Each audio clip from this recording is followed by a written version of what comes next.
Eu sei o que vocês fizeram no verão passado. Capítulo 7. Todos ficaram sabendo naquela mesma noite. Ray soube pelo pai. Schultz, que ficara mexendo em alguns papéis em seu escritório enquanto ouvia um jogo no rádio, subiu e bateu na porta do filho. Ray? Ele estrondou. Aconteceu um negócio desgraçado com um amigo seu. Quando Ray abriu a porta, seu pai lhe contou sobre a notícia que tinha interrompido a transmissão da partida. Barry William Cox, calouro da universidade, tinha sido encontrado por um segurança do campus, caído e gravemente ferido, no meio do campo de atletismo. Os estudantes da área estavam sendo interrogados, mas ninguém se lembrava de ouvir nenhum tiro. Havia tanto barulho, comentara uma menina, com os fogos de artifício, que um estampido a mais dificilmente seria percebido por qualquer pessoa. Outro estudante, colega da fraternidade de Cox, relatara ter ouvido uma conversa de Barry ao telefone pouco antes do disparo. Ele estava combinando de encontrar com alguém, conhecendo Barry, provavelmente uma garota. Ele foi bem seco no telefone, como se estivesse zangado com alguma coisa.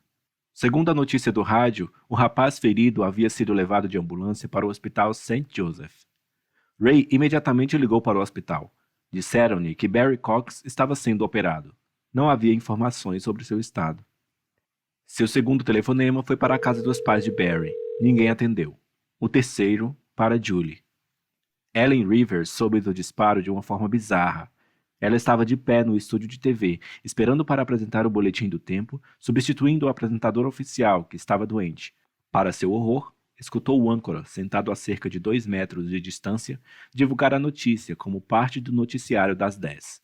Por sorte, a câmera não focalizava o rosto dela naquele momento. Alguns instantes depois, para seu próprio assombro, Ellen calmamente informou aos telespectadores que a temperatura máxima daquele dia havia sido 28 graus, que a mínima esperada para a noite era de 20 e que chovera na região norte do estado. Então, quando terminou sua participação, foi ao banheiro feminino e se entregou à histeria. Cole Wilson assistia ao noticiário na enorme TV da sala comum do Four Seasons. Quando ouviu a respeito do tiro, entrou no carro e dirigiu até o canal 5. Eu vim buscar Ellen Rivers, ele disse à primeira pessoa que viu ao entrar no prédio. Graças a Deus, o homem falou. Nós a deitamos no lounge. Não sabíamos o que fazer com ela. Ela quer ir para o St. Joseph. Estou aqui para levá-la. Venha comigo, apenas tire-a daqui. O homem guiou Cole por um corredor, por meio de uma porta, e então por outro corredor. Cole ouviu Ellen muito antes de se aproximar dela. Quando chegou a um lounge, indagou-se por um instante se tinha encontrado a pessoa certa. A garota à sua frente estava acabada, seus olhos estavam vermelhos e inchados, e seu rímel escorrera bochecha abaixo, formando longas listras negras. O rosto se contorcia em um choro. Ei, disse Cole, você se lembra de mim? Seu amigo da piscina? Ele se sentou ao lado de Ellen e pousou as mãos em seus ombros. Olha, é melhor parar com isso. Não está ajudando em nada. Quer uma carona até o hospital? Ellen fez que sim e engoliu o choro. Então se recomponha. Vá lavar o rosto, sei lá. Você não pode ir a lugar nenhum com essa cara. Vou ficar esperando, na entrada. Ele voltou ao hall de entrada e minutos depois, Ellen foi ao seu encontro. Ela havia obedecido à ordem dele. Seu rosto estava limpo e o cabelo escovado. Cole pegou seu braço, conduziu-a ao carro e a acomodou no banco da frente. Depois, deu a volta até o banco do motorista e se sentou. Por que você não ligou o rádio? Ele sugeriu. De repente, há alguma novidade. Ellen obedientemente estendeu a mão e apertou o botão que controlava o rádio. De imediato, o carro foi tomado por uma música suave. Ela começou a girar o sintonizador. Deixa aí, disse Cole. É a estação de notícias locais. Se tiver alguma novidade, é aí que ouviremos. Ellen se recostou no assento e falou com ele pela primeira vez. Sua voz era fraca, como a de uma criança perdida. Como você soube? Estava vendo o noticiário do Canal 5. Tenho feito isso com muita frequência ultimamente. Uma amiga minha às vezes apresenta o boletim do tempo. Não consigo acreditar. Esse tipo de coisa simplesmente não acontece. Por que alguém atiraria no Barry? É você quem deve saber. Você conhece o cara. É o tipo de pessoa que tem inimigos? Ah, não. Ellen respondeu imediatamente. Barry é ótimo. Todos o adoram. Foi eleito o veterano mais popular no livro do ano da escola. Todas as garotas me detestam porque eu sou a namorada dele. De repente, foi um assalto. Na universidade, universitários não costumam andar com muito dinheiro. Drogas? Ele não usa drogas. Fumou um pouco de maconha às vezes, mas só. Não se dá um tiro em alguém só para pegar um baseado. A voz dela tremia. Eu amo Cole. Ele também me ama. Um dia nós vamos casar. Quando ele terminar a faculdade ou até antes. Eu não me importo de trabalhar. Claro que não.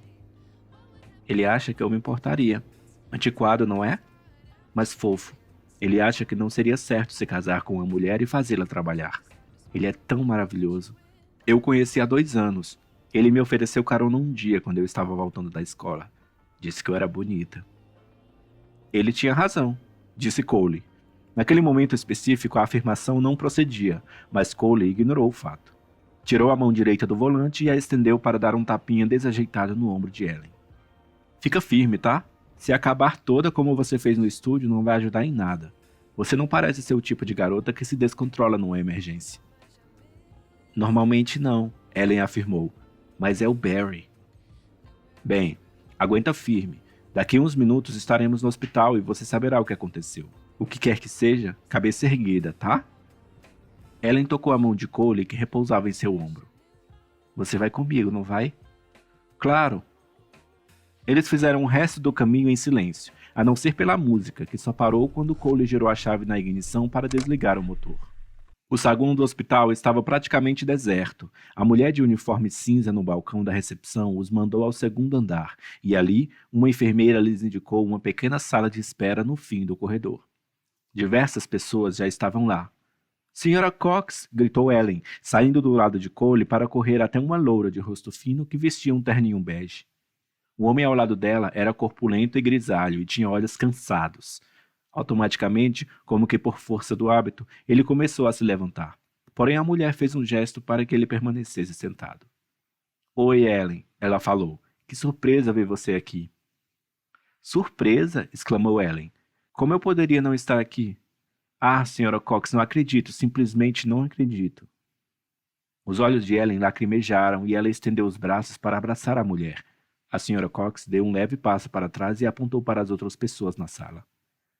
Miriam, Bob, esta é Ellen Rivers. Ela foi colega de escola de Barry. Esses são os Crawford, nossos queridos amigos e vizinhos. Boa noite, Ellen disse respeitosamente. A expressão petrificada dos pais de Barry pareceu deixá-la perplexa. Ela se virou para Cole. Este é Collinsworth Wilson, um amigo.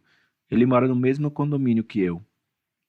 Barry tem muitos amigos, falou a senhora Cox. Fico satisfeita que a maioria deles teve o bom senso de não aparecer aqui. Este não é um circo, Ellen. Não há nada para ver. É o meu menino que está lá dentro, o meu menino, terrivelmente ferido. Morrendo, talvez. A mãe de Barry ergueu as mãos abruptamente e cobriu o rosto. Os anéis em seus dedos cintilaram à luz da lâmpada. Observando-a, Cole se perguntou como ela conseguia usar aquelas mãos tão sobrecarregadas. O Sr. Cox passou o braço ao redor dos ombros da esposa. Calma, Célia, ele disse com a voz baixa e firme. Força, querida. Então virou-se para Ellen. Você precisa desculpá-la. Ela está muito perturbada. Todos nós estamos. Foi muito atencioso da parte de vocês dois virem até aqui, mas eu acho que seria melhor deixar essa situação apenas entre a família e os amigos mais próximos. Pelo menos por enquanto. O rosto de Ellen estava branco. Ela disse que ele pode estar morrendo. Ele está recebendo os melhores cuidados dos melhores médicos. O que estão fazendo com ele lá dentro? Mande-a embora, gritou a senhora Cox. Meu Deus, quanto disso temos que aguentar? Se ela não tivesse ligado para ele, se ela não tivesse insistido em arrastá-lo ao seu encontro, isso não teria acontecido. Do que a senhora está falando? Perguntou Ellen. Então se voltou para o Sr. Cox. Do que ela está falando? Nós não culpamos você, Ellen, o pai de Barry falou. Sabemos que a última coisa que você queria era causar algum mal ao Barry, mas foi o seu telefonema que o levou ao campo no escuro. Claro que você não é diretamente responsável por essa tragédia, mas se o tivesse deixado em paz, se o tivesse deixado ficar na fraternidade e estudar, que é o que ele devia estar fazendo...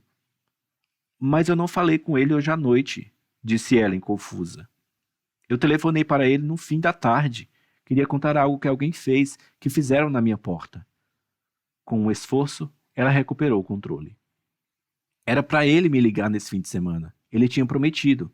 Como ele não ligou, eu precisava contar, mas ele não estava. Liguei por volta das 5 e ele tinha saído, então deixei um recado para me ligar de volta. Mas ele não ligou. A nossa espera aqui será bem longa, minha querida. A senhora Crawford falou baixo e sua voz não era rude. Os Cox têm o seu número, tenho certeza. Telefonaremos quando houver alguma notícia. Enquanto isso, acho que é melhor você ir. De verdade. Mas o Barry e eu não sou apenas uma colega de escola, sou mais, muito mais. A voz de Ellen se tornava cada vez mais alta e aguda. Vamos, Cole falou baixinho. Acho que é melhor esperarmos em outro lugar. Essas pessoas já estão perturbadas o suficiente, tudo bem? Mas, Ellen começou. Eu não entendo. Ele a pegou delicadamente pelo braço e a virou na direção oposta. Vamos. Ninguém os chamou de volta. Ainda segurando o braço dela, Cole a levou pelo corredor até o elevador. Existem outras salas de espera. A gente fica no saguão. O lugar está vazio. Você pode gritar, chorar, fazer o que quiser e não vai incomodar ninguém. Eu não quero gritar, disse Ellen. Quero esperar aqui, na frente da sala de cirurgia. É aqui que as notícias vão chegar primeiro. Eu não sou qualquer pessoa, Cole. Sou a namorada do Barry. É comigo que ele vai se casar um dia. Talvez, Cole falou. Mas a mãe dele não parece estar ciente disso. Ele chamou o elevador e, enquanto ambos desciam, não soltou o braço de Ellen. Julie James colocou o fone de volta no gancho e foi até a sala de estar. Mãe, ela disse, atiraram no Barry Cox. A senhora James, que estava ajoelhada no chão cortando o tecido para fazer um vestido, ergueu-se num sobressalto. Como assim, Julie? Que coisa terrível! Barry Cox, o namorado da Ellen? Era o Ray no telefone. Ele ouviu no rádio. Não, acho que foi o pai dele que ouviu. Aconteceu na universidade, no campo de atletismo. Não sabem quem foi. O choque deixara sua voz monótona e sem emoção. Eu estava com medo de que houvesse alguma confusão por lá esta noite, disse a senhora James. Esse show pirotécnico do Memorial Day nunca deveria ter sido feito no campus, não com toda aquela agitação estudantil. Deu no noticiário das 6 que alguns estudantes estavam se reunindo para fazer uma manifestação. Mas para a coisa sair de controle assim, é simplesmente inacreditável. Ele está muito ferido? O Ray não sabe, ele ligou para o hospital, mas não quiseram dizer nada. Julie caiu de joelhos ao lado da mãe. O vestido no chão seria para ela. Era rosa. O material brilhante flutuou diante de seus olhos. Você acha que foi a manifestação contra a guerra? Acha mesmo que foi isso? Será que havia alguém armado na manifestação? Que outra resposta pode haver? Perguntou a mãe. Fim do capítulo 7.